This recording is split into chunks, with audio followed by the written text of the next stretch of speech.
Hi, I'm Jenny Kanoki, and this is my introductory video for AEP 858.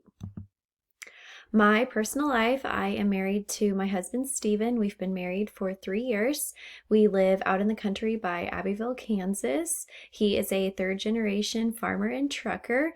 We had one little boy, Caxton, in February.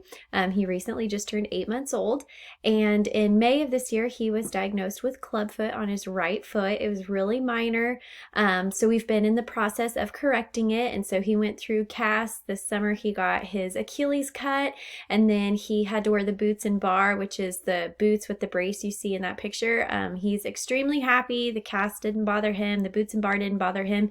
He recently, about a week and a half ago, nearly 2 weeks, just got dismissed from 23-hour wear. He had to wear them for 23 hours a day and only got 1 free hour. And he recently just got released to do 12-hour wear and just wear them at night. And so that's him in the bottom right picture then with his onesie that says "Free the Piggies." And so he gets to have a little bit more free time during the day. I am on the Abbeville Rodeo board as well as my husband is. I am very involved in sports. I love going on walks. In my free time, I love to decorate or clean my house, one of the two. And then, of course, with a child and a busy life, I love to take naps. My professional life, I graduated from K-State with a degree in elementary education in 2014. I am a first grade teacher at Fairfield. I have done my entire career at Fairfield. I taught second grade for my first year, and then I have done the last 5 years in first grade, and I absolutely love first grade. I have been coaching at Fairfield every year. I have been involved with volleyball every year, and then I have just kind of dabbled around with track for a year, basketball for a year, cheer for 2 years, and this year I just went back to doing just volleyball and settling down a little bit more since we have a son.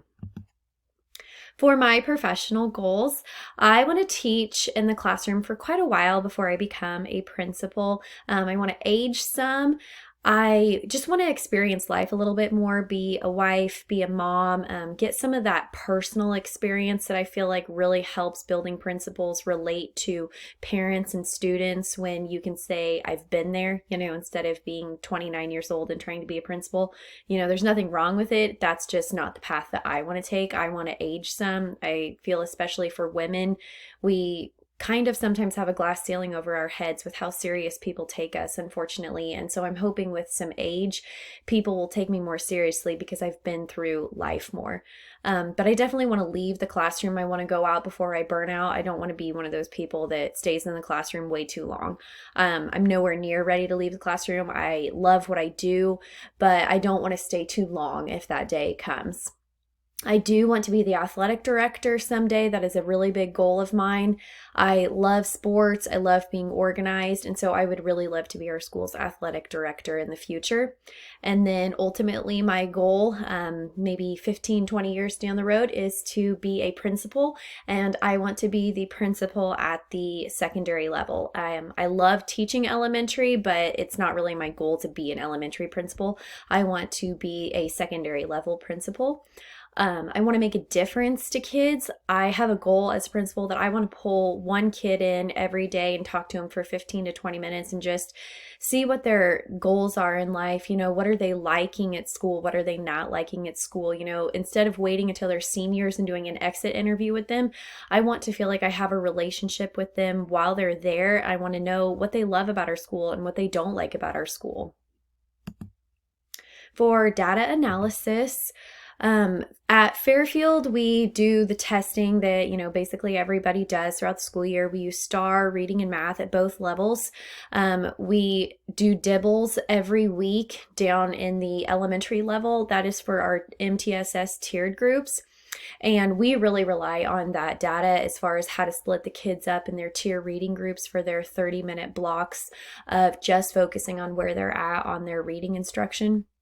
And so that is something that our reading coordinator, that she takes all the words per minute and the sounds and whatnot and looks at the different levels that they're at and then communicates with us teachers on guidance as to how we feel each individual student is doing.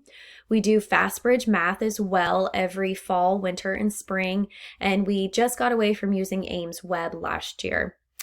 At the secondary level, we look at ACT scores and we talk a lot about the post-secondary success rate at Fairfield.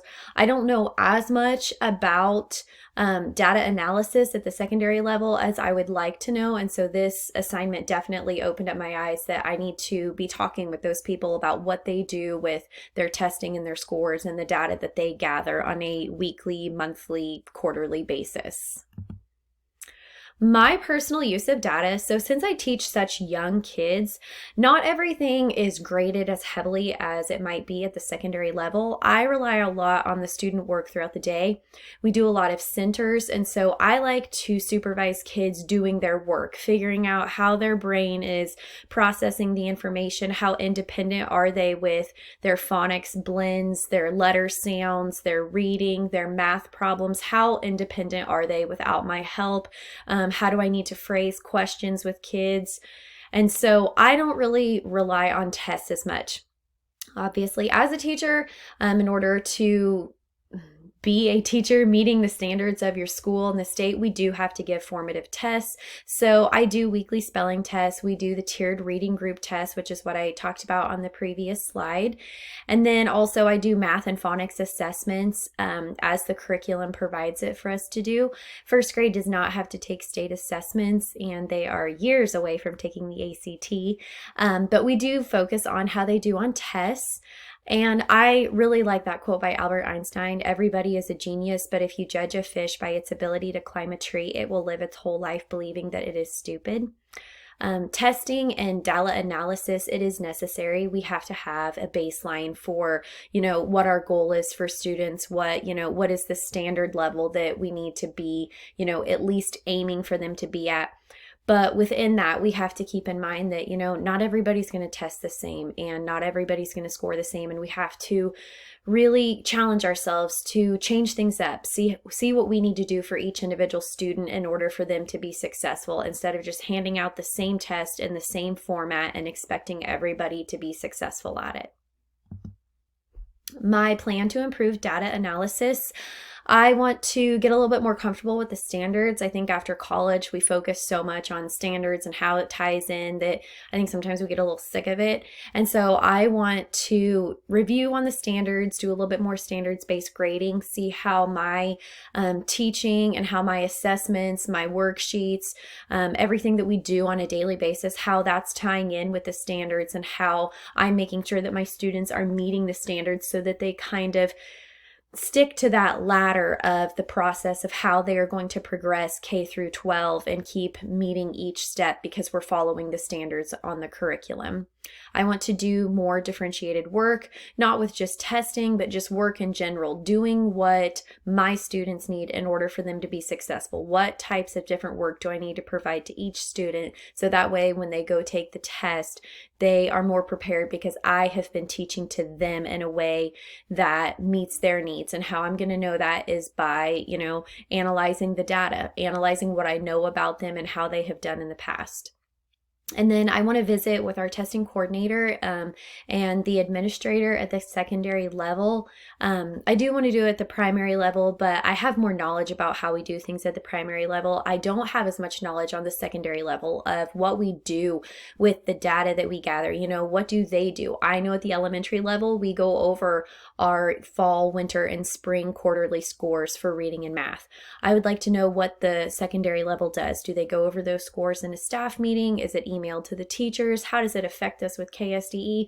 There's just a lot that I don't know about the secondary level because I've never taught it and we don't have staff meetings with them. I don't receive all of those emails.